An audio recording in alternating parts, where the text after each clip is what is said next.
The morning sun burned my eyes. I stood by the old wooden gate and listened. It squeaked again, same sound every day. A weak, broken sound like me. Caleb's voice came from the yard. Loud, angry. Another man answered, sharper, colder. I limped closer. The dust rose under my bare feet. "Pay now," the stranger said. "I told you I will," Caleb snapped. "You told me last month too," the man said. His boots scraped the ground. "Money, Wynn, or the sheriff comes." I hid behind the post. The wood smelled like rot. Caleb spat. "You'll get your money." "When?" "Soon." "You don't have soon," the man said. Caleb's hand hit the fence. The crack made me jump. "Don't test me," he said. The man laughed, low and cruel. "You got nothing left but your sister," he said. "She walks slow, but she's got 2 hands. Someone might pay for that." My stomach turned cold. They were talking about me. I stepped out before I could think. "Caleb," I said. Both turned. My brother's eyes narrowed. "Go inside." "Who is he?" I asked. "No one." He said my name. "Inside, Clara." I didn't move. The stranger smiled. "So this is the girl." "Shut your mouth," Caleb said. I looked at him. "Tell me what's going on." "Business." "What kind of business?" He grabbed my arm. "You'll do as you're told." His fingers dug into my skin. "Let me go." He pushed me back. "Inside." I stumbled, the limp catching my leg. My shoulder hit the gate. The wood broke clean. For a second I thought the sound came from me. He stared at me like I was dirt. I said inside. The stranger chuckled. "She's got fire." "That adds value." "Get out of here," Caleb said. "I'll be back," the man said. "Night's good for deals." He left with a cloud of dust. Caleb turned to me. "Don't you ever listen when I speak?" "What deal?" I asked. He slapped me. The world went white for a moment. I tasted blood. He breathed hard. "You ruin everything," he said. Enough." He walked away toward the barn. I stood still until I heard the door slam. My cheek burned. The gate hung open behind me, half off the hinge.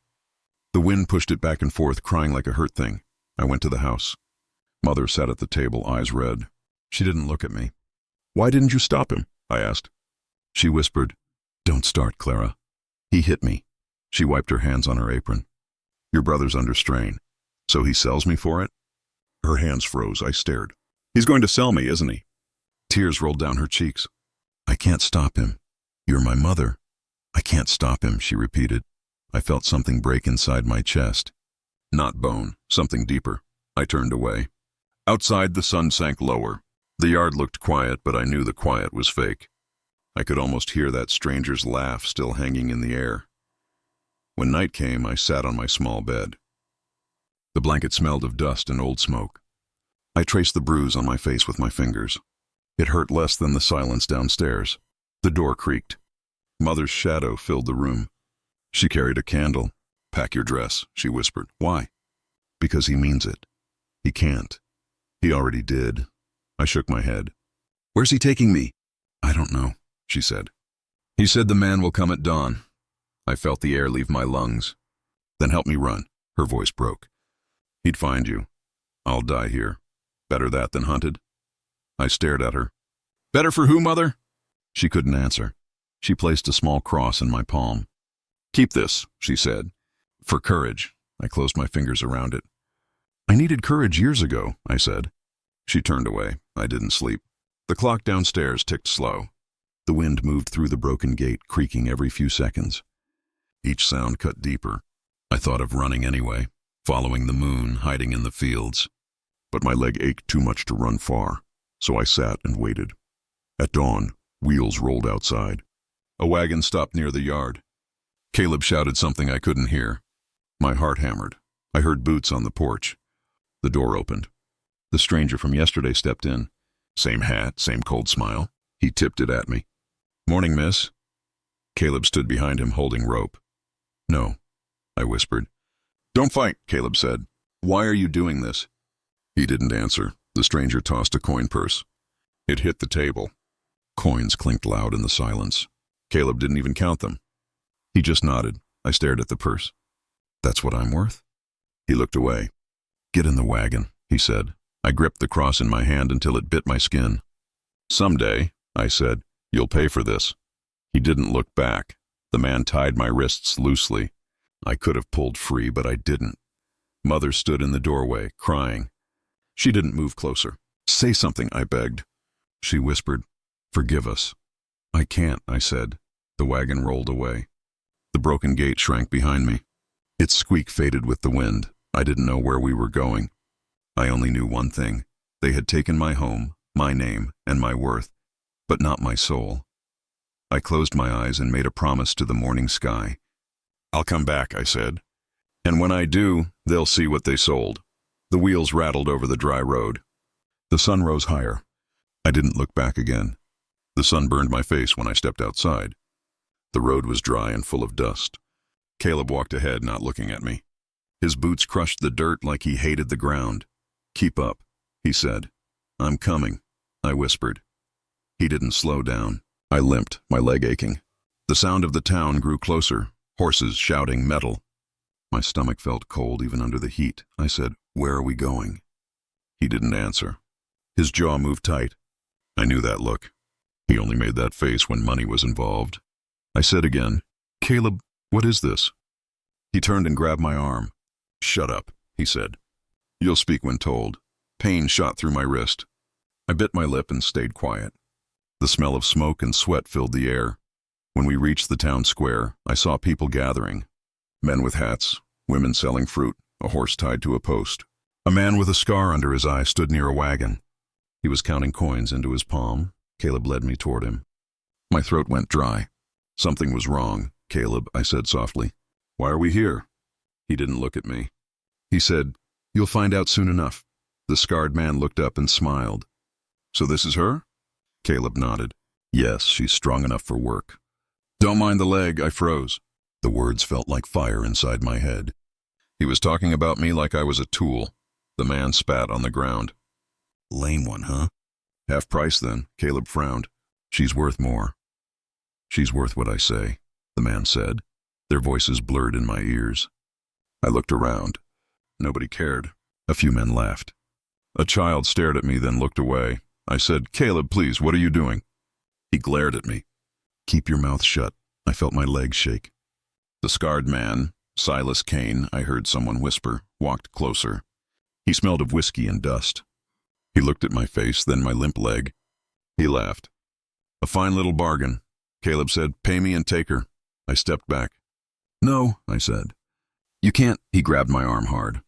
"Quiet," he shouted. "You owe me. For every meal, every day under my roof." Tears burned my eyes. "I'm your sister," I said. "Not your debt," he slapped me. The sound echoed across the square. People turned but didn't move. The world spun for a second.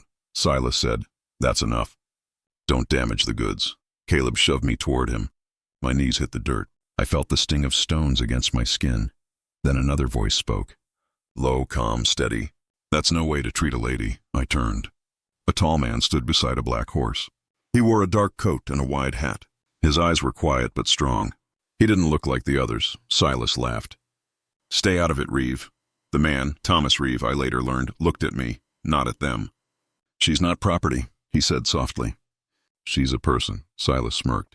"Everything's property when it's sold," Thomas said. "How much?" My heart stopped. I whispered, "No." "Please don't," but Silas grinned. "For you, Reeve." 200? Thomas said nothing for a long time. He just looked at me. Not the way men usually looked. No hunger, no pity. Just seeing. He reached into his coat and placed coins in Silas's palm. "Done." Caleb's eyes widened. "That's it," he said. "You'll pay that easy?" Thomas nodded once. "She's mine now." The words cut through me like a blade. Mine.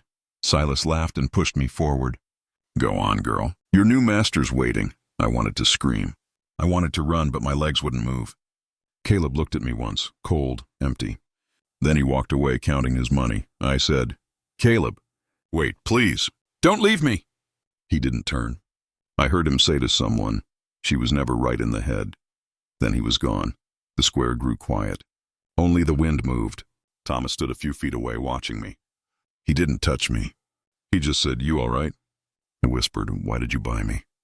He looked at the road. "Because they shouldn't have sold you." "That's not an answer," I said. He sighed. "Maybe not." He walked toward his horse and untied a rope. "Come on," he said. "We're leaving." I stayed where I was. I said, "Are you going to hurt me?" He turned. "No." "Then what do you want?" "Nothing," he said. "Just peace." His voice was deep but soft. I didn't believe him. Men didn't do kindness for nothing. Still, when he held the reins out, I took them. My hands shook. He helped me up onto the horse. The saddle creaked under me. Silas called out, "Don't forget, she's fragile." Thomas ignored him. As we rode away, the town faded behind us. Dust rose from the horse's hooves. I looked back once and saw Caleb counting coins with Silas. He was smiling. My stomach turned. I looked at Thomas. "You paid for me," I said. "Does that mean I owe you?" He shook his head. "No." "Then why?" He said, "Because I've seen eyes like yours before." I frowned. "What does that mean?" He didn't answer. The wind took his hat brim and pushed it up. I saw his face, tired, lined, but not cruel. We rode in silence for a long time. The sun dropped lower, painting the land in gold and red. I heard the creak of leather, the steady breath of the horse. The sound felt strange, safe, and dangerous at once. Finally, I said, "You should have let me go." He said, "Go where?" I didn't know. I said softly, "Anywhere else." He nodded once. "Maybe, but not today." The sky turned orange, then gray. My wrists hurt from the rope. When he noticed, he stopped the horse. "Hold still," he said. I froze as he pulled out a knife. He cut the rope from my wrists. The air touched my skin like freedom and pain at once. "There," he said. "Free now." I rubbed my wrists. "Why would you do that?"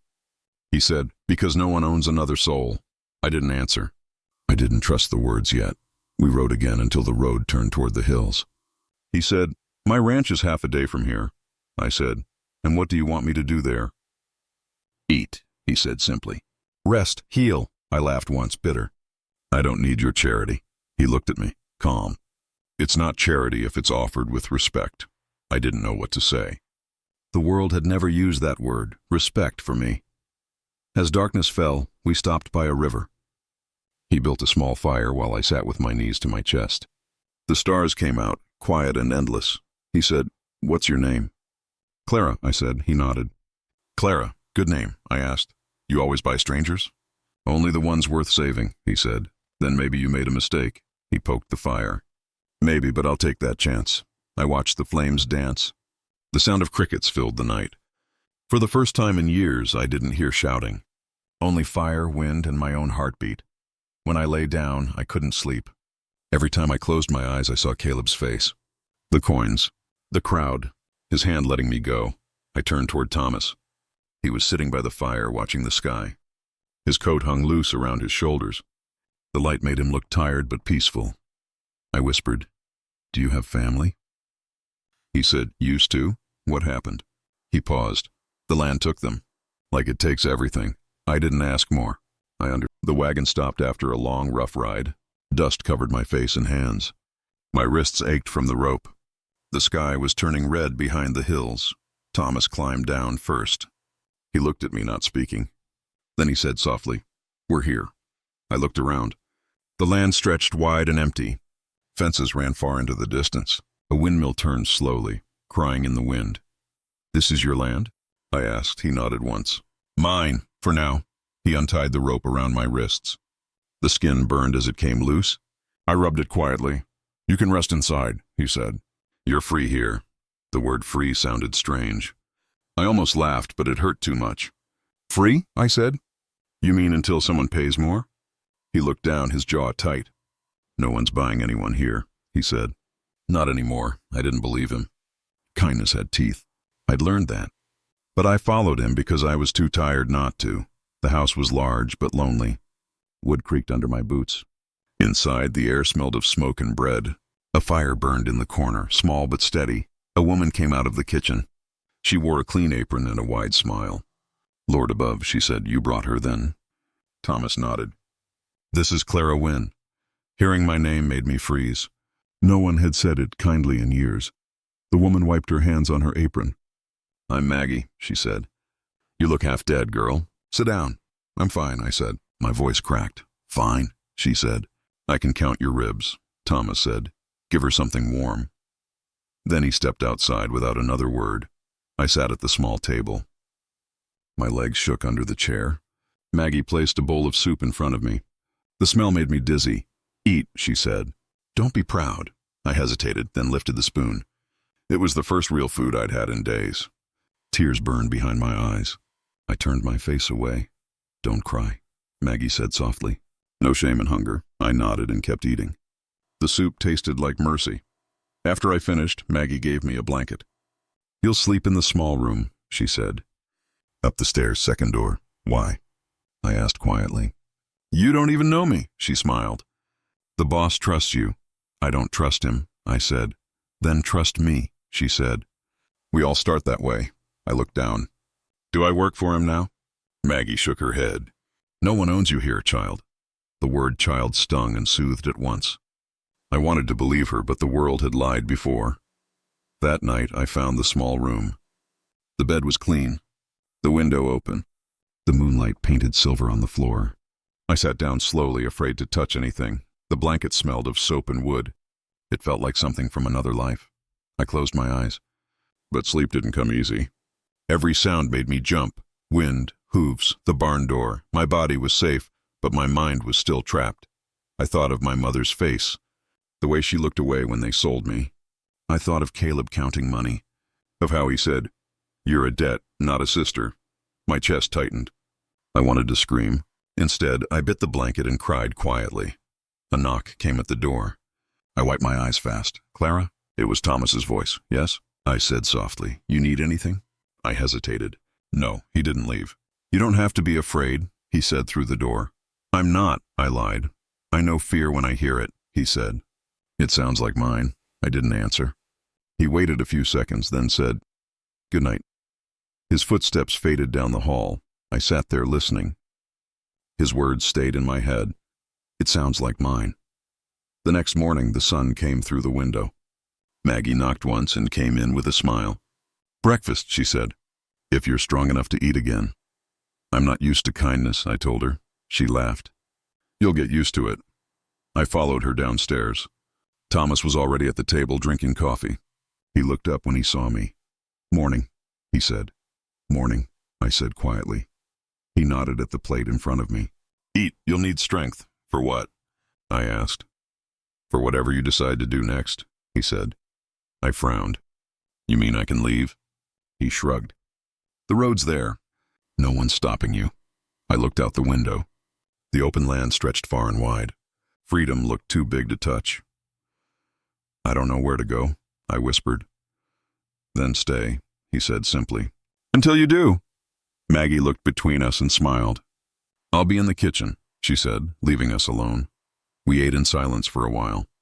I felt his eyes on me sometimes. Not cruel eyes, just tired ones. "You don't talk much," he said. "Talking got me hurt," I said. He nodded slowly. "Then we'll start with silence." I looked up. "You lost someone, didn't you?" He didn't flinch. "My wife."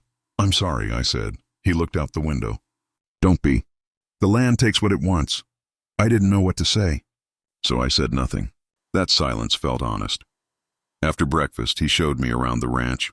Fences, stables, open fields. The horses looked calm, their coats shining in the light. "This one's Daisy," he said, patting a mare. "She doesn't like strangers." "Like me," I said. He smiled faintly. "You'll learn to trust each other." "I don't trust people," I said. "Horses aren't people," he said. "They're better." I touched Daisy's mane gently. She snorted but didn't pull away. Her warmth felt real under my hand. Thomas watched, quiet. "You've got a soft touch," he said. I shrugged. "She's soft too," he nodded. That's how it starts. By noon, Maggie called us for lunch. The table smelled of bread and stew. Eli, the stable boy, joined us. He grinned shyly. "You're the lady the boss brought home?" I almost choked on my water. Thomas gave him a sharp look. "Mind your manners." "Sorry," Eli said, cheeks red. "Didn't mean nothing." "It's fine," I said. "I'm just—" "Nobody." Thomas put down his fork. "Not true," he said. "You've got a name." He looked right at me. "Clara." The way he said it made my throat tighten. It wasn't pity. It was respect, I whispered. "No one said it kindly before." He smiled softly. "Then it's about time." Maggie clapped her hands. "Enough talk. Eat before it gets cold." I laughed, a real laugh, small and shaky. The sound felt strange in my chest. After lunch, I helped Maggie wash dishes. She said, "He's different with you around." "How?" I asked. "Quieter," she said, "but softer too." I blushed. "He's just kind," she winked. Maybe. Or maybe fate's fixing what the world broke. I didn't know how to answer that. That evening, I sat on the porch. The sunset painted everything gold. Thomas came out holding 2 cups of coffee. "Peaceful, isn't it?" he said. I nodded. "Too peaceful. Makes me nervous." He laughed gently. "You'll get used to that too." "I don't think I will," I said. "Quiet scares me." "It used to scare me too," he said. "After she died," I looked at him. "Your wife?" He nodded. "Some silences never go away. You just learn to live inside them." I stared at the fields. "I think I'm still learning," he said softly. "Then learn here. No one will hurt you." I wanted to believe him, but the world had lied before. Still, something in his eyes felt true. "Good night, Clara," he said. "Good night, Mr. Reeve."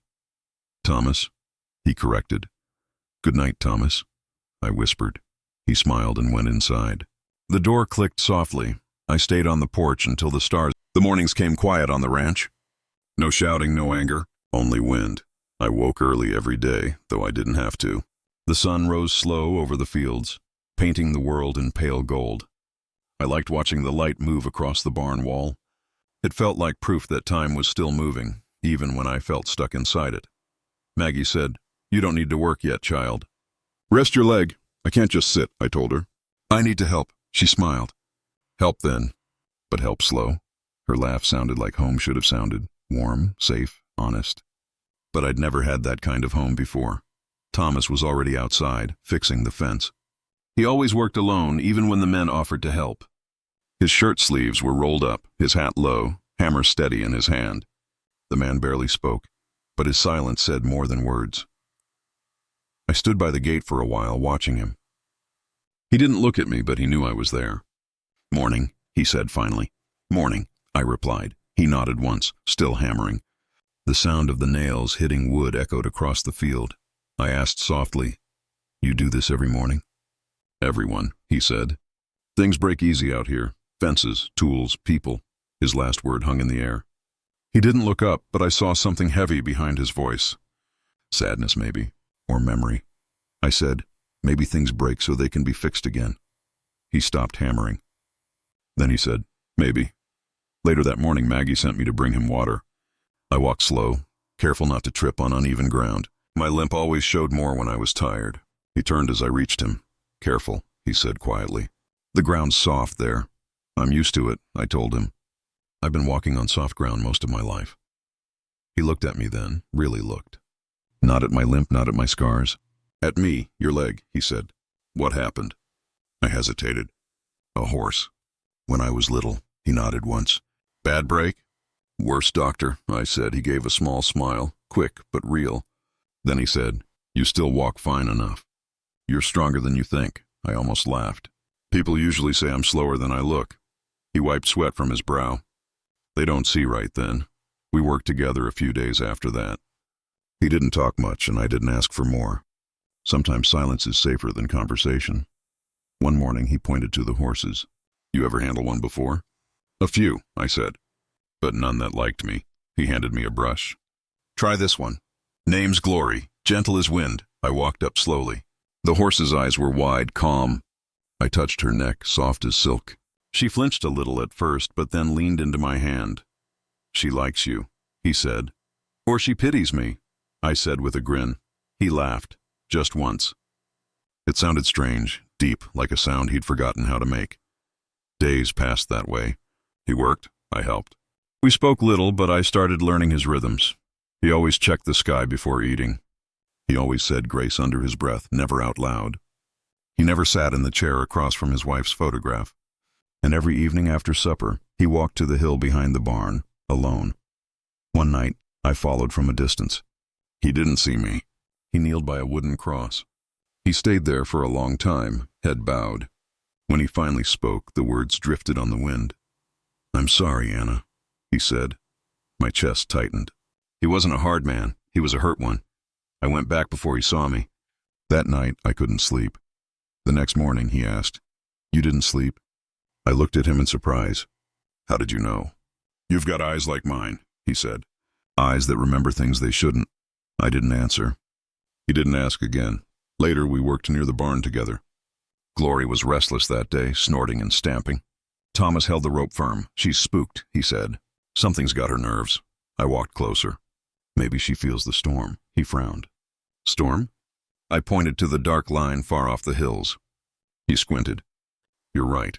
We hurried to tie the horses before the wind rose. But one of them broke free, a brown mare named Grace. She bolted straight toward the open field. Thomas shouted, "Stay back!" But I didn't listen.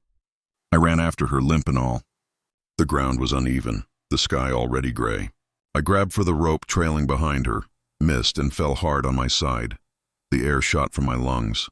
Pain spread through my leg. Then I heard his boots pounding toward me. "Clara!" He dropped to his knees, pulling me up gently. "You all right?" "I'm fine," I said, though my voice shook.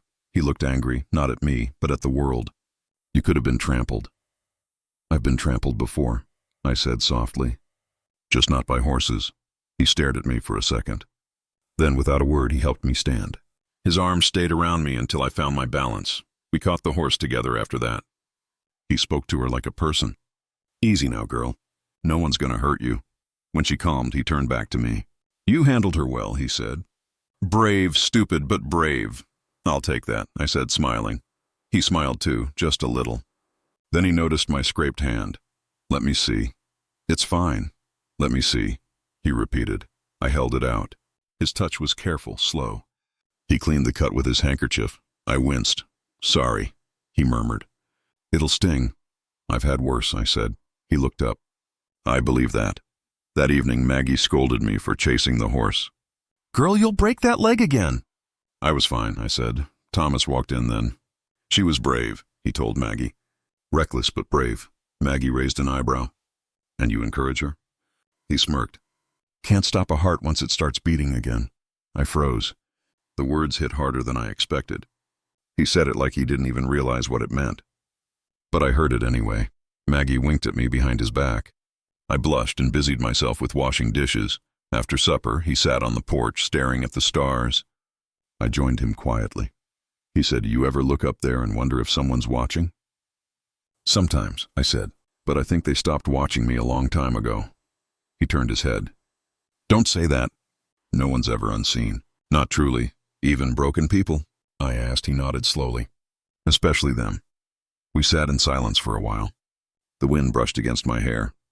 The sky stretched wide and deep. He said suddenly, "She had your eyes." I looked at him. "Who?" "My wife," he said softly. "Anna, kind eyes. Sad, too." I didn't know what to say, so I said the only thing that came. "I'm sorry." He shook his head. "Don't be. You remind me what living looks like." I felt my chest tighten again, like something inside wanted to break free. No one had ever said words like that to me. When I went to bed that night, I couldn't sleep again. I kept hearing his voice, quiet but clear. "You remind me what living looks like." The words wrapped around me like a blanket. I didn't know what this feeling was. Hope, maybe, or danger. Both felt the same. I thought of his eyes, tired, soft, full of loss. The man with sad eyes. And I realized something painful and true. I wanted to make those eyes less sad, not because he saved me. Morning light slipped through the small window. I was brushing the dust from the table when I heard Eli yell, "Mail's here!" I stepped outside. The sky was pale and wide. He rode toward the porch holding a small brown envelope. "Miss Clara," he said, breathless. "It's got your name." My heart slowed. No one ever wrote to me. I took it with shaking hands. The ink was smudged, but I knew the writing. "Caleb." "Thank you, Eli," I whispered. He smiled. "You okay, ma'am?" I nodded, but the paper felt heavy, like it carried stones. "I'm fine," I lied. "Go help Maggie with the horses." He rode away. I stood still, staring at my name written by the man who sold me. Thomas came from the barn, wiping sweat from his brow. "You look pale," he said. "Bad news?" "I don't know yet." He glanced at the letter. "You want me to stay?" "No," I said softly. "I need a moment." He nodded and walked back toward the corral. I sat on the porch step and tore the envelope open. The paper smelled like tobacco and dust. I read each line slowly. "Clara, you owe me money. You lived under my roof for years. I fed you when you were lame and useless. Now you work for a rich man. Send $50 by the month's end. If not, I'll come myself. Caleb, my throat closed. I read it again, then again, until the words blurred. I whispered, I owe you nothing. The wind took my voice and carried it away. Maggie came out, drying her hands on her apron. Honey, you're shaking. It's from him. Your brother? I nodded. She frowned. That man's got no shame. He says I owe him, I said.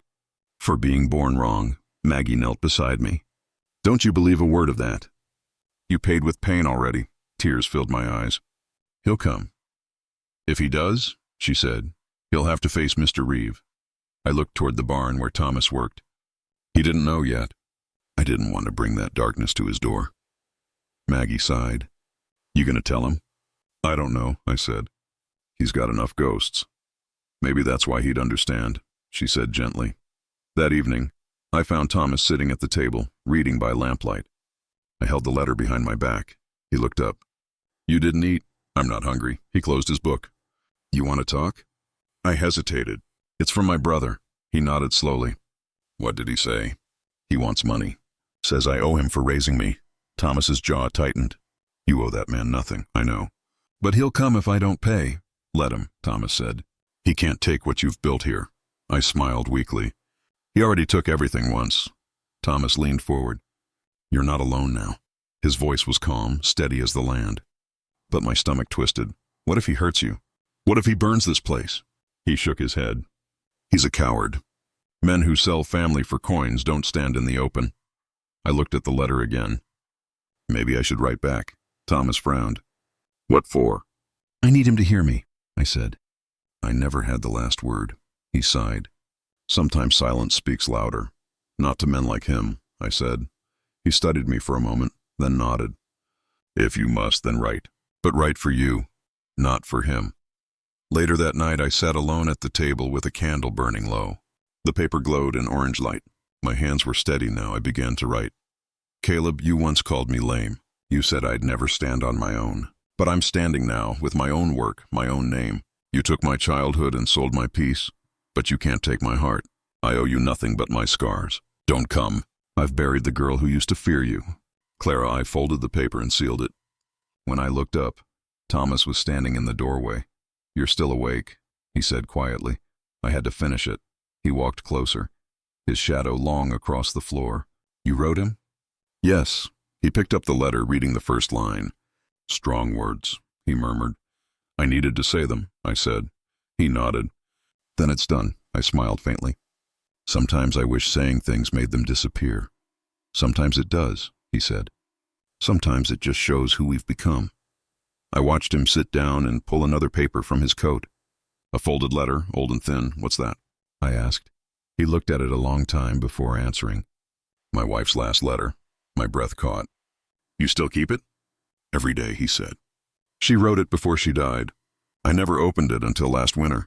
I stared at the paper trembling in his hands. Was it hard to read? He nodded. It was. But it saved me too, I asked softly. What did she say? He smiled sadly. That I should let go of guilt. That love doesn't live in graves. We sat in silence, the two letters between us. One filled with cruelty, one with mercy. He said quietly, sometimes words save us. Sometimes they break us. I touched my chest. Mine still cut. They'll heal, he said, but only if you stop opening the wound. I looked at my own letter. Maybe tomorrow I'll burn it, he nodded. When you're ready. The next morning, Maggie poured coffee and said, You mail that thing yet? Not yet.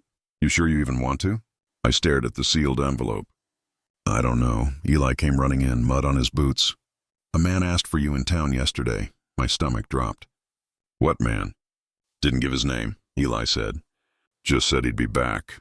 Thomas looked at me. It's him, I swallowed. Then I have to send it today. Thomas stood up. I'll go with you. The road to town was long and dry. We rode in silence. The wind carried dust and the smell of rain far off. At the post office, I handed the letter to the clerk. He stamped it and slid it into a wooden box. All set, ma'am, I exhaled slowly. That's it then. Thomas touched my shoulder. You did right. Maybe, I said. Or maybe I just woke something worse. He looked at me. Fear's just a shadow. You've lived in its cold too long, I nodded, though my hand still trembled. On the way back, clouds gathered over the hills. Thunder rolled. We stopped under a tree. Thomas said, "You think he'll write again?" "I don't care," I said. "He can't reach me now." The wind picked up, whipping my hair. "I used to pray he'd see me as human," I said. "Now I just pray he never finds me again." Thomas looked at me with soft eyes. "He already lost you, Clara. The day you stopped believing his lies." I smiled through tears. "Maybe you're right," he said. "I know I am." When we reached the ranch, the sky finally broke. Rain poured down hard, drumming on the roof. I stood under the porch, watching it wash the dust away. Thomas came beside me. "You remember what I said?" "About silence?" He nodded. The smell woke me first. Smoke, sharp, bitter. It filled my mouth before my eyes opened. "Thomas," I gasped. The night outside the window glowed red. For 1 second I thought it was sunrise. Then I heard the horses screaming. I ran barefoot into the cold air. Wind tore through my hair. The barn was burning, the whole roof alive in flames. "Dear God," I whispered. "No," Thomas burst from the house behind me. "Clara, stay back!" He ran toward the barn with no coat, just rage and courage. "I can help," I cried. "Don't you dare!" He shouted over the wind. "Stay near the well." But my legs moved anyway. I grabbed a bucket, filled it, threw water at the fire. The flames only hissed and grew louder. Eli came running from the bunkhouse, half-dressed. "Mr. Reeve, the horses, I know," Thomas yelled. "Cut the ropes. Get them out." Eli ran through the side door, coughing hard. I could see his shadow flicker inside the smoke. My hands shook so badly I dropped the bucket. "Thomas!" I screamed again. "I'm here!" His voice was near the stalls. I saw him pull a black mare by the reins, dragging her out through the heat. Flames roared up the wall. The barn groaned like a dying animal. Eli stumbled out, his arm bleeding. "2 more horses inside," he shouted. His face was black with ash. Thomas turned back toward the door. "Stay with him, Clara." "No," I ran after him. He grabbed my shoulders hard. "Don't! You'll die in there!" Tears blurred my sight. Then we died together. He stared at me just 1 second. Then he nodded once. "Stay behind me." We went in. The heat hit like a hammer. Every breath hurt. The roof cracked and dropped sparks. I saw the last horse trapped near the back wall. Its rope burned halfway through. I covered my mouth with my arm and moved closer. "Easy, girl," I whispered. "We'll get you out." Thomas swung his axe at the beam. The horse kicked, wild with fear. "Hold her steady," he shouted. I grabbed the rope, my palms burning. Smoke filled my nose. I could barely see him. The beam snapped. Thomas pulled me backward. The horse bolted out the door, screaming into the night. We followed, coughing hard. Cold air hit like mercy. I dropped to my knees beside the well, gasping. Thomas bent beside me. "You all right?" I nodded, though tears ran down my face. "Eli," he called. "Where is he?" "Here." Eli limped from the shadows. His sleeve was soaked with blood. "Let me see," I said. He shook his head. "It's nothing, Miss Clara." "It's not nothing," Thomas said. "Go to the house. Maggie's waiting." Eli looked at the fire once more. "The whole barn's gone," he said quietly. Thomas put a hand on his shoulder. "We'll rebuild." Eli walked away slowly. I watched him until his figure disappeared in the smoke. Thomas poured a bucket of water over his head and hands. His skin was red from heat. I touched his arm. "You saved them." He looked at the burning barn. "I didn't save everything." The roof crashed in, sparks flying high. The sound echoed across the field. We stood in silence until only the crackle of wood remained. Then Thomas turned to me. "Go inside." "I'll stay till it dies down." I shook my head. "No, I'm staying with you." His eyes met mine. Tired, angry, but soft underneath. "All right," he said quietly. "Then sit near the well. Keep breathing." We sat together under the dark sky. The fire lit our faces orange and gold. I whispered, "Who would do this?" He didn't answer. He picked up a half-burned plank from the ground. His jaw tightened. Something small and black fell from it. "A matchbox." He bent down and picked it up. His thumb brushed the side. Letters burned into the wood. My stomach dropped. "Caleb Wynn, my brother." I stared at it. My hands went cold even near the fire. "Thomas," I whispered. "It's him." He looked at me slowly. "You're sure?" I nodded. "Those are his initials." "His brand." He turned the matchbox in his hand. He came here. Guilt crushed my chest. He followed me, I said. He must have watched us. Thomas's eyes narrowed. Then he'll pay for it. I shook my head fast. No, please. Don't go after him. He burned my barn, he said, voice low. He hurt Eli, and he's my blood, I said. What's left of it? Thomas stood and threw the matchbox into the dying flames. The fire caught it, flared bright, then turned to ash. I whispered, I thought he was done with me. Thomas said, men like him are never done. They live off fear. I looked at the sky. No stars now, just black smoke and ash falling like snow. I never wanted trouble, I said softly. I just wanted peace. He sighed and sat again beside me. Peace costs something, Clara, sometimes everything. The wind shifted. The fire crackled lower. I leaned against the wellstone, trembling. Thomas took off his coat and placed it around my shoulders. You're shaking. I'm all right. No, you're not. I looked at him. You think it's my fault? He shook his head. I think the world does cruel things to kind people. Tears burned my eyes again. I said he hated me for being weak. Thomas frowned. Weak? I limp, I said. He called me useless since I was 12. Thomas's voice hardened. You pulled a horse out of fire tonight. You call that weak? I couldn't speak. He stared at the flames, jaw tight. You were born into the wrong hands, he said. That's not your sin. We sat there as the last flames faded. The smell of smoke clung to everything, our hair, our clothes, our hearts. When silence came, it was heavy but clean. I heard the horses breathing from the paddock, calm again. Will you rebuild? I asked. Yes, he said. We always rebuild. Even after this? Especially after this. I looked at the ashes. Black, still smoking, full of broken nails and burned rope. The fire had eaten the old, but something inside me felt strangely alive. Thomas looked toward the horizon. Dawn's coming. A faint gray light touched the far hills. I hadn't noticed how long we'd been sitting there. He said, You should rest. I can't sleep, I said. Not after this, he gave a small smile. Then we'll watch the sunrise. We sat side by side in silence again. The air grew colder, cleaner. I could taste the smoke still, but the sky was slowly turning blue. I whispered, Do you think he'll come back? Thomas didn't answer right away. When he spoke, his voice was calm and low. If he does, he'll find more than fire waiting. I looked at him. You'd fight for me? He turned to me, eyes steady. I already did. My chest tightened. Why? I asked softly. He said, Because someone should have long before I came. I wanted to cry again, but I just nodded. The words felt heavy and true. He stood slowly and helped me up. Come on, Maggie will be worried. We walked toward the house together. Ash crunched under our boots. The smell followed us like a ghost. At the door, I stopped. I looked back at the place that had almost taken us. The barn was gone, only smoke curling upward. Thomas touched my shoulder. What is it? I was thinking, I said. Maybe he burned more than wood tonight. What do you mean? My fear, I said quietly. Maybe it burned too. He looked at me for a long second. Then he said, Good, let it stay dead. Inside, the sky looked bruised that morning. I smelled dust before I saw the riders. My heart beat fast. Eli shouted from the barn, Someone's coming, Miss Clara! I stepped outside, wiping my hands on my skirt.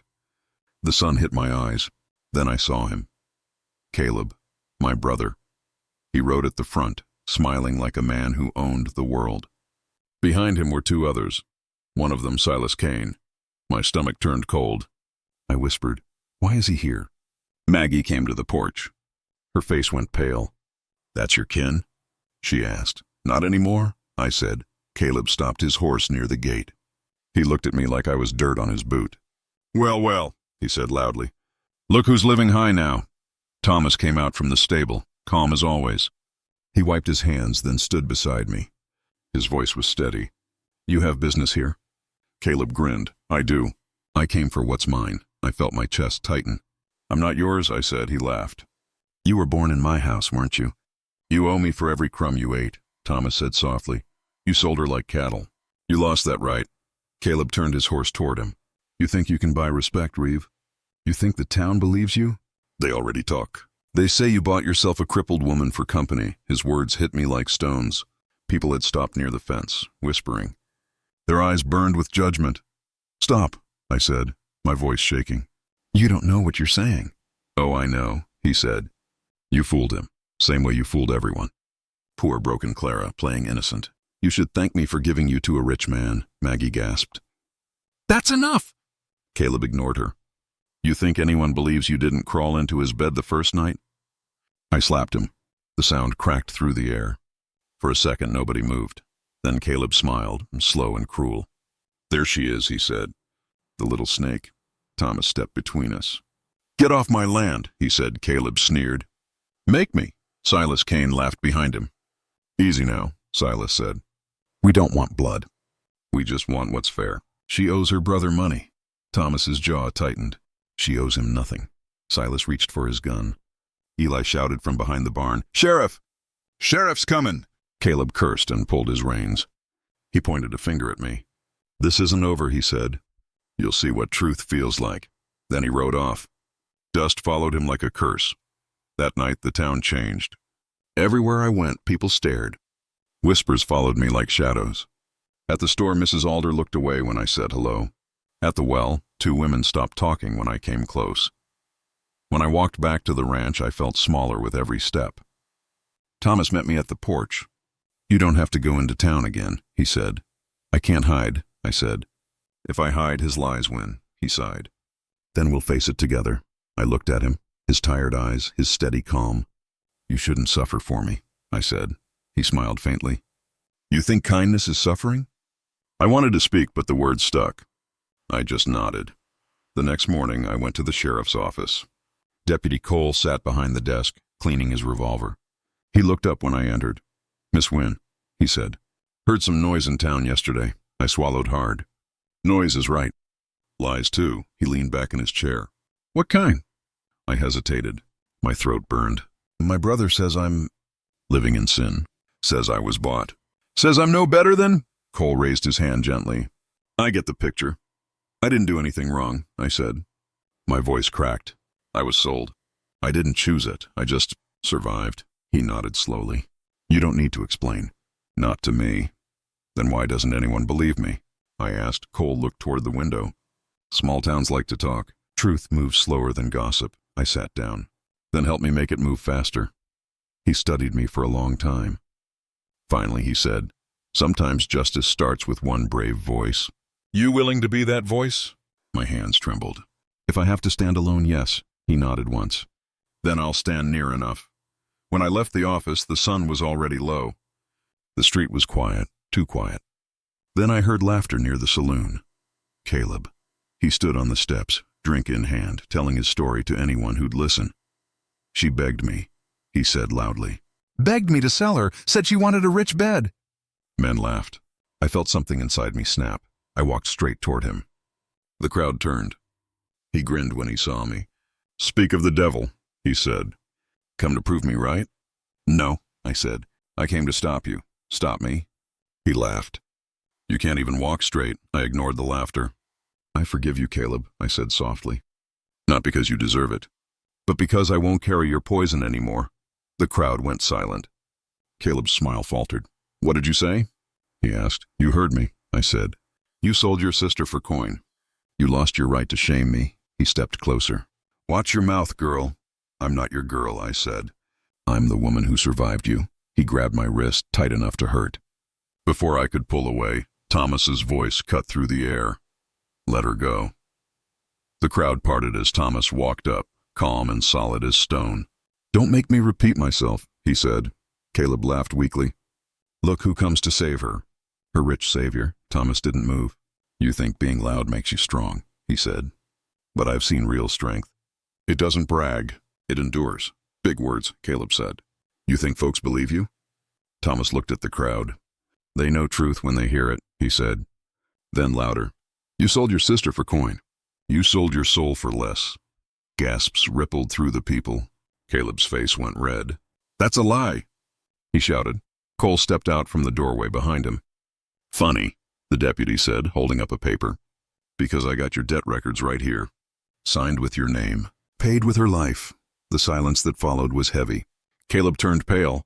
"Where did you get that?" he stammered. "Silas Kane kept good books," Cole said. "Too bad he bragged when he was drunk." The crowd began to murmur. I saw faces turn. Not toward me this time, but toward him. You think you can do this? Caleb said, trembling. You think this changes what people think of her? Thomas stepped closer. It already has. Caleb looked around, desperate. She's lying. She always was. I raised my chin. Say it again. He opened his mouth, but no sound came. He looked smaller somehow. Broken. Like the boy I once knew. Standing in the barn after breaking Father's tools. Too proud to say sorry. Cole said quietly. You can leave town on your own. Or I'll walk you out. Caleb glared at me one last time. You think you won, Clara? You'll never belong anywhere, I said softly. I already do. He turned, shoved past the crowd, and mounted his horse. No one stopped him. No one spoke.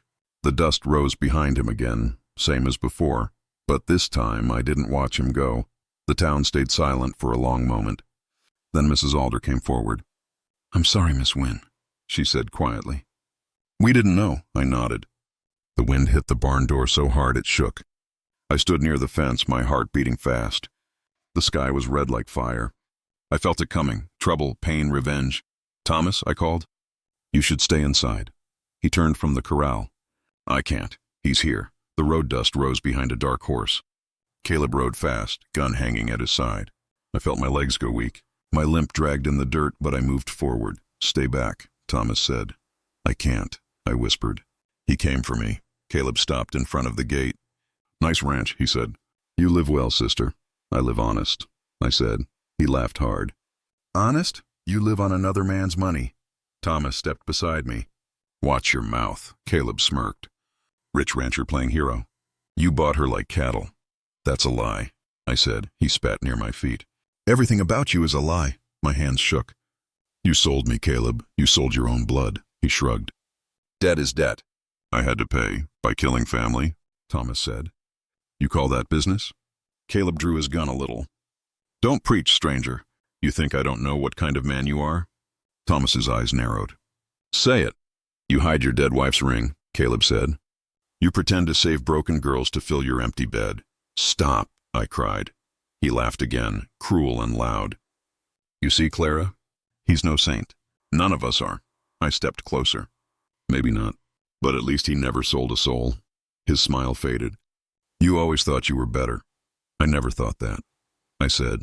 I only wanted peace. He raised the gun. Peace is for the dead. Thomas moved in front of me. Put it down. Move, Caleb warned. Not while I breathe, Thomas said. The standoff burned in silence. Wind pushed dust into our eyes. The horses cried inside the corral. Please, Caleb, I said softly. Don't do this. You ruined me, he shouted. You made me a joke in this town. You did that yourself. He aimed higher. Thomas's hand twitched near his belt. I felt the air grow tight like a rope. Shoot me, I said suddenly. End it, but look in my eyes when you do. He froze. Don't test me, he said. I'm not afraid anymore, I said. I died the night you sold me. The words cut him. For a second I saw doubt. Then rage came back stronger. You always talk too much, he growled. The sound of hooves echoed behind. Silas Kane appeared, smirking from his horse. Well, he said, family reunions never go easy. Caleb lowered the gun a little. You stay out of this, Silas laughed. You owe me money, boy. I'll take her again if I must, Thomas shouted. You won't touch her! I stepped between them, my limp heavy, my arms open. Stop it, all of you! Silas grinned. Look at her. Still trying to save devils. I glared at him. You're worse than devils, he shrugged. Maybe, but devils live longer, Thomas whispered. Clara, get back. No, I said. This ends here. Caleb turned the gun toward Thomas again. Move aside or die. I'm done moving, Thomas said. Caleb's hand shook. The gun flashed, but the sound came wrong. A scream tore the air. Silas clutched his chest, eyes wide. He fell from his horse into the dust. Blood spread fast, dark and real. Caleb stared at his gun like it betrayed him. I didn't. Thomas grabbed the barrel and knocked it away. I ran to Silas. He gasped once, then went still. The smell of iron and fire filled the yard. God, I whispered. What did you do? Caleb's face turned white. It misfired. I swear, Thomas pointed at him. You'll face the law. No, Caleb cried. It was an accident. Accident or not, I said, a man is dead. He looked at me with wild eyes. You'll protect me, won't you? You're my sister, I was, I said. Not anymore. His mouth opened, but no words came. The sheriff's riders appeared from the ridge. Deputy Cole rode in front, shouting, "Drop the weapon!" Caleb froze, then dropped it into the dirt. Cole dismounted fast. "What happened here?" Thomas said. "He aimed to shoot me." The gun turned on his friend. Cole nodded, serious. "We'll take him in." Caleb tried to run, but 2 men caught him. He struggled, screaming. "Tell them the truth, Clara." "Tell them." I stepped closer. "The truth is you brought death with you." He spat blood. "You're nothing without me." I felt calm. "I was nothing because of you." He shook his head. "You'll regret this." "I already did," I said. Cole tied his hands and pulled him toward the horse. "Justice will speak now," Cole said. Caleb glared at me. "You were never worth saving," he yelled. The words cut deep, but I didn't look away. I whispered, "And yet I lived." He stopped shouting. For the first time, he looked afraid. The riders left, taking him away down the dusty road. The sound of hooves faded slow, silence. Only the wind and the creak of the barn. Thomas stood near me, breathing hard. His shirt was torn, his face gray with ash. "You all right?" he asked. "I think so," I said. "Are you?" He nodded weakly. "Could have gone worse." "It could have ended you," I said. He touched his chest. "Maybe it ended something else instead." "What do you mean?" "The hate," he said quietly. "Maybe it's over." I looked at Silas's body. "Not yet. There's blood on our land," he said. "We'll bury him at dawn. Justice takes care of the rest." I stared at the dead man, his eyes still open, empty of all the pain he caused. I whispered, "You finally paid." Inside the house, Maggie held a lamp. "What in God's name happened?" "Fire of men," I said softly. "It's done now." She looked at me close. "You're shaking." "I'm tired," I said. "That's all." She hugged me tight. "You did right, girl. You faced your fear." I leaned into her shoulder. "I didn't feel brave." "Bravery never feels brave," she said. Later, Thomas sat at the table, hands folded. He said, "You could have died out there." "So could you," I said. He smiled faintly. "You stood in front of a gun." "I had to," I said. "He owned my fear too long." "You broke his chain," he said. I nodded. "I broke mine too." He looked at me long. "You ever think of leaving?" "Where would I go?" "Anywhere," he said. "You're free now." I looked out the window. The moon was high, pale as bone. Freedom felt heavy, not light. "I'll stay," I said. "At least till the morning." He smiled a little. "Morning's a good start." I went to my room. Amelia the horse neighed softly outside. The rain came back on a quiet morning. I stood by the window and watched it fall. Soft, slow, steady. It made the world look clean again. Maggie walked in, holding a basket of bread. "Rain's good for the soil," she said. "It hides tears, too," I whispered. She smiled a little. "You slept at all?" "Some," I said. "Dreams kept me busy." "Good dreams?" "Half good," I said. "Half memory." Maggie nodded. "That's life, child. Half rain, half sun." I looked outside again. "It feels different today." "It is," she said. "It's the first rain after fire." Her words warmed me. Fire and rain. 2 kinds of mercy. Later I walked to the barn. The smell of wet wood and ashes filled the air. The roof was half gone. Eli sat on a stool, his arm wrapped in white cloth. "You should rest," I said. He grinned. "Can't rest while you're working. You're just a boy." He laughed. "And you're just a woman." "We're both stubborn," I smiled. "Thomas says the same thing." Eli leaned back, eyes bright. "He's lucky you're here." I shook my head. "No, I'm lucky he found me." "You really think so?" I nodded. "This place saved my life." Eli looked around the broken barn. "Doesn't look much like saving." "It's not the barn," I said softly. "It's the people." Thomas walked in, soaked from the rain. His shirt clung to his shoulders, mud on his boots. He carried new boards under one arm. "You'll catch a cold," I said. He smiled. "I've caught worse." I took the hammer from him. "Let me help." He frowned. "Your leg still hurts." "I can still hold a nail," I said. He sighed. "You're impossible. And you're wet," I said. "Fair trade." He laughed then, low and warm. That laugh felt like the first light after storm. We worked in silence for a while. The rain tapped on the roof like a soft drum. Eli passed nails, Maggie brought soup. The ranch felt alive again, broken but breathing. Thomas wiped sweat from his brow. "You ever think about leaving?" he asked suddenly. I paused. Leaving where? Here, this place. Starting over somewhere else. I looked at the half-fixed wall. I think I already started over, I said. He nodded slowly. Maybe we both did. What about you? I asked. You ever think of leaving? He hesitated. I did once. After Mary died, his voice cracked slightly. I didn't move. I just listened. I sold my horse, packed a bag, he said. But when I reached the edge of town, I stopped. Couldn't go. Why not? She was buried here, he said. Felt wrong to leave her behind. I swallowed hard. Love doesn't end, does it? No, he said softly. It just changes shape. When the rain eased, I sat by the barn door. Thomas sat beside me. The world smelled of wet soil and smoke. It reminded me of endings and beginnings. I used to hate rain, I said. Why? He asked. Because it made the roof leak at home. He smiled faintly. And now? Now it feels like forgiveness. Thomas looked at me quietly. Clara, he said, you don't have to forgive them. I already did, I said. Not for them. For me? He nodded. That's brave. It's survival, I said. It's how I keep breathing. He looked down. You've got more courage than anyone I know, I smiled. You gave it back to me, Eli shouted from inside the barn. Mr. Reeve, the fence is breaking again. Thomas stood. Stay here, he said. I followed anyway. You'll need my hands. We reached the fence. The post half rotted, the wind pushing it down. Thomas grabbed the rope, pulling hard. Hold this, he yelled. I held the rope tight, mud splashing under my boots. The rain picked up again, heavy and cold. Pull harder, he shouted. I am! The post gave in with a snap. I fell backward, landing in wet grass. Thomas ran to me, worried. You okay? I laughed breathlessly.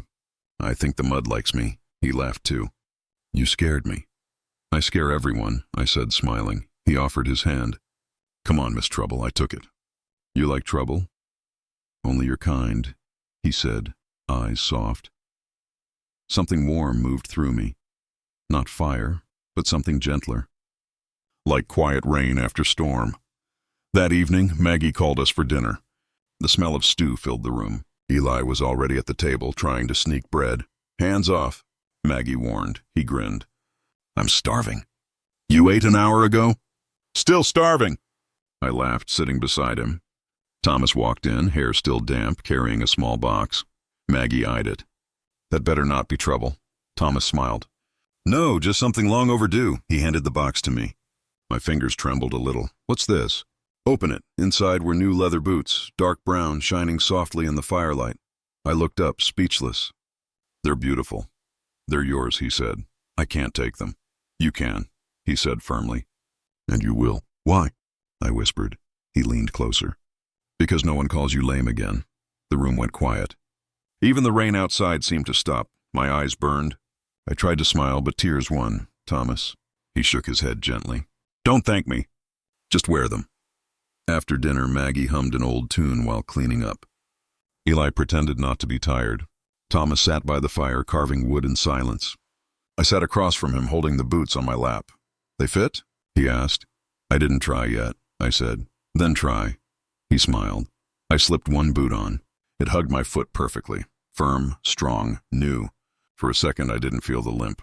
I felt equal. They're perfect, I said softly. He nodded. Good. You deserve perfect. The night grew quiet. Outside, the rain softened to mist. I stood at the door, looking out. The ranch lights glowed under the gray sky. Maggie came behind me. You're crying again, she said. I'm learning how, I whispered. She touched my shoulder. You found your home, didn't you? I nodded. Yes, it's not a house. It's people, she smiled. Then keep them close. I will, I said. Later, I sat by the window alone. Thomas's shadow moved across the room as he passed. He stopped near me. You still awake? Couldn't sleep, I said. Too many thoughts. Good ones? Mostly, I smiled. The kind that don't hurt. He pulled up a chair beside me. The rain will stop soon, he said. I hope not yet, I said. I like the sound, he chuckled. You like the rain now? I like what it means, I said. It means I survived. He looked at me for a long time, eyes soft. Then he said quietly, You did more than survive. I felt my heart move. Slow, deep, certain. I whispered, So did you. The wind carried the smell of dust and rain that evening. I stood near the porch, watching the road glow under the red sun. It was quiet, too quiet for spring. Thomas came from the stable, wiping his hands. "The horses are ready," he said. I nodded. "For the ride?" He smiled a little. "Yes, you promised to see the edge of the valley." "I remember," I said softly. He looked at me for a moment. "You look nervous." "I always do," I said. "Even when I'm happy." Thomas laughed low. "Then you must be both tonight." "Maybe," I said. "Maybe I am." We rode side by side down the dirt road. The air was warm, heavy with the smell of grass and earth. The sky turned gold, then pink. The hills stretched far, endless like memory. Thomas broke the silence first. "You never answered that letter." I looked at him. "I burned it." He nodded slowly. "I thought so. It was from Caleb," I said. He waited. "What did he write?" "Regret," I said. "Or maybe guilt." I couldn't tell. "You didn't want to read it?" "No," I said. "Because I already forgave him." Thomas turned his head, surprised. "You did?" "Yes," I said. "But not for him." "For me?" He didn't speak for a while. Only the sound of hooves filled the air. Finally he said, "That takes courage." I smiled a little. "Maybe, or maybe it's just tiredness." He looked at me again. "You've changed, Clara." "I had to," I said. The old me didn't survive the fire. We reached the hilltop as the sun touched the far mountains. The world glowed red and gold, like a dream made of light. Thomas stopped his horse beside mine. He said quietly, "You could leave, you know." I blinked. "Leave?" He nodded. "The town talks less now. You could go east, start over. New name, new life." I looked out at the valley. The land stretched wide and open like freedom. But freedom without roots was just another kind of emptiness. "I already left once," I said. "I left my old life. I don't need to run again." Thomas's eyes softened. "Then stay." "I never said I was leaving," I said. He smiled. "Good. I'd miss the noise you make in the kitchen." I laughed. "That's Maggie's fault. She started letting me cook. She said you burned the biscuits twice." He teased. "I improved," I said. "Mostly," he chuckled. "You sound proud." "I am," I said. "For the first time I can be." We watched the sky fade into purple.